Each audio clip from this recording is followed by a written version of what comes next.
अस्सलाम वालेकुम नाजरीन, मैं हूं फैसल अब्बास और इस वक्त इस्लामाबाद हाई कोर्ट में मौजूद हूं। आज बड़ी ही एक अहम तरीन मुकदमे की समाअत थी इमरान खान के खिलाफ साइफर केस, जो कि इस वक्त बड़े ही अपने अहम तरीन मरहले पर है।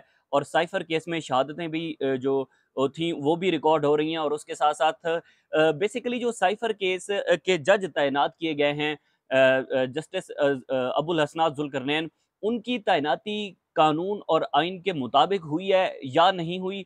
और फिर दूसरी दरख्वास्त ये थी कि इमरान खान के खिलाफ जो साइफर केस ट्रायल चलाया जा रहा है उस ट्रायल को भी रोका जाए। दो दरख्वास्तें थी। इन दरख्वास्तों पर पहली समाअत तो हुई थी और उस समाअत के बाद आज बड़ी अहम तरीन समाअत थी। और इस समाअत में ये लग रहा था कि साइफर केस के अंदर जो है वो ट्रायल रुक जाएगा और उस पर स्टे आ जाएगा। लेकिन इस साइफर केस की समाअत शुरू होनी थी तकरीबन 12:30 बजे। लेकिन उससे पहले हमने देखा कि एक अहम तरीन डेवलपमेंट ये हुई कि जस्टिस बाबर सत्तार या जस्टिस अरबाब जो हैं वो इस केस से अलग हो गए थे, इस बेंच से अलग हो गए थे। और जस्टिस मियां गुल हसन औरंगजेब और जस्टिस समन रिफत दोबारा इस जो है वो हवाले से तैनात हुए। और इन दोनों जजेस ने आज इन दो दरख्वास्तों पर समाअत की है, जिसमें सलमान अकरम राजा ने आज बड़े दलाइल दिए हैं। और जज की तैनाती कानूनी थी या गैर कानूनी थी, इस पर बहस हुई। और फिर उसके बाद आज जो जेल के अंदर ट्रायल चलाया जा रहा है इमरान खान का, उस हवाले से भी हम देख रहे हैं कि एक जस्टिस मियां गुल हसन औरंगजेब ने इस बात का इंदिया दे दिया है कि आने वाले टाइम के अंदर हो सकता है कि पब्लिकली तौर पर साइफर केस की समाअत हो। यानी कि वहां पर हो सकता है कि मीडिया के नुमाइंदगान भी हों और फिर उसके बाद इमरान खान की जो फैमिली है वो भी उसमें मौजूद हो। क्योंकि अब जो समाअत होती है उसमें ना तो मीडिया के लोग होते हैं, ना ही इमरान खान की फैमिली होती है। सिर्फ जज, वकील, इमरान खान के दो वकील होते हैं और फिर वहां पर समाअत होती है। अच्छा, इसमें बड़ी अहम तरीन बात यह है कि जो चीफ जस्टिस आमिर फारूक ने ये दरख्वास्त रद्द की थी और फिर उसके बाद इंट्रा कोर्ट अपील दायर हुई थी और उस पर आज समाअत थी, जिसमें बैरिस्टर गोहर और सलमान अकरम राजा जो चेयरमैन पीटीआई के वकील हैं, उन्होंने आज इस पर दलाइल दिए हैं। और एडिशनल अटॉर्नी जनरल मुनव्वर दोगल भी आज अदालत में मौजूद थे। उन्होंने कहा कि वजारत कानून की जानिब से समरी भिजवाई गई थी, जिसको जो है वो फिर मंजूर किया गया। यानी कि जो जज की तैनाती हुई थी, उस जज की तैनाती से पहले chief justice Islamabad high court से पूछना चाहिए था, मशावरत लेनी चाहिए थी। और फिर उसके बाद चीफ जस्टिस ऑफ पाकिस्तान, यानी कि सुप्रीम कोर्ट ऑफ पाकिस्तान के जो जज हैं, उनसे मुशावरत होनी चाहिए थी। फिर उसके बाद वो खसूसी अदालत, जो ऑफिशियल सीक्रेट एक्ट की खसूसी अदालत बनी है, उसके जज जो तैनात हुए हैं, जो अबुल हसनात जुल्करनैन है, उनको उनकी मशावरत होनी थी। फिर उसके बाद जज तैनात किया जाना था।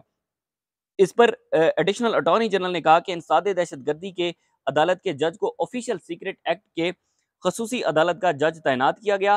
काबीना की मंजूरी के बाद तैनाती का बाकायदा तौर पर नोटिफिकेशन जारी हुआ। जज की तैनाती के लिए चीफ जस्टिस से मुशावरत नहीं की गई। ये सलमान अकरम राजा ने आज अदालत के सामने जस्टिस मियां गुल हसन औरंगजेब और जस्टिस समन रिफत के सामने ये बात रखी है।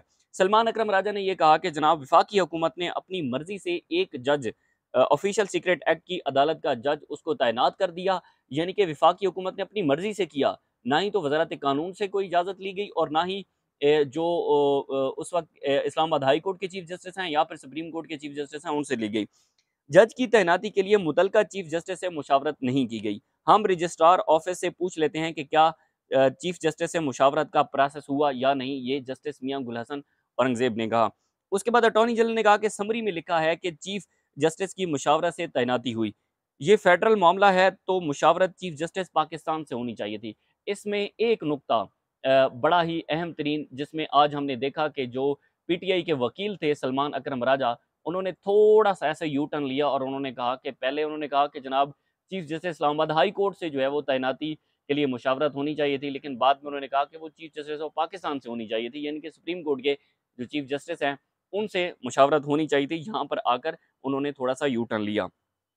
एडिशनल अटॉर्नी जनरल ने कहा कि उन्होंने दोनों नोटिफिकेशन चैलेंज किए हैं। अदालत को देखना होगा कि ये कहीं अपनी इस्तदा से बाहर तो नहीं जा रहे, बाहर तो नहीं जा रहे। इस पर सलमान अकरम राजा ने कहा कि जेल के दौरान पब्लिक मुल्जिमान के अहलखाना और मीडिया को केस सुनने की इजाज़त नहीं, ना ही तो अहलखाना जा सकते हैं वहाँ पर, ना ही तो जो है वो पब्लिकली तौर पर ये ट्रायल चलाया जा रहा है।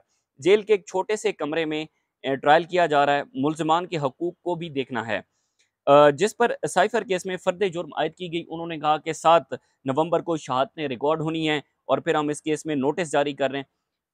बेसिकली 7 जो है इसमें नवंबर को शहादतें फ़र्द जुर्म आयद की गई, की शहादतें जो है वो रिकॉर्ड होनी हैं और फिर उससे पहले शाह महमूद कुरैशी और इमरान खान पर फ़र्द जुर्म भी आयद हो चुकी है। तो इस हवाले से अब देखना ये होगा कि जो जज की तैनाती है वो कानूनी है या गैर कानूनी है, और फिर उसके बाद जो जेल में के अंदर ट्रायल चलाया जा रहा है। लेकिन एक यहाँ पर अहम तरीन बात ये है कि आज जस्टिस मियां गुल हसन औरंगज़ेब की जानिब से जो रिमार्क्स दिए गए, उन्होंने कहा कि जो वज़ारत कानून के सेक्रेटरी कैबिनेट जो है वो आए हुए थे, और दूसरी जानिब जो बाकी वकला थे उनसे ये कहा गया कि ओपननेस का दौर है और अब जो ट्रायल चलाया जा रहा है तो होना तो ये चाहिए कि अगर ट्रायल जो है वो खुफिया तौर पर चलाया जा रहा है तो उसकी कानूनी हैसियत क्या होगी, कल को अगर इस केस में कहीं पर भी कोई फैसला आ जाता है तो।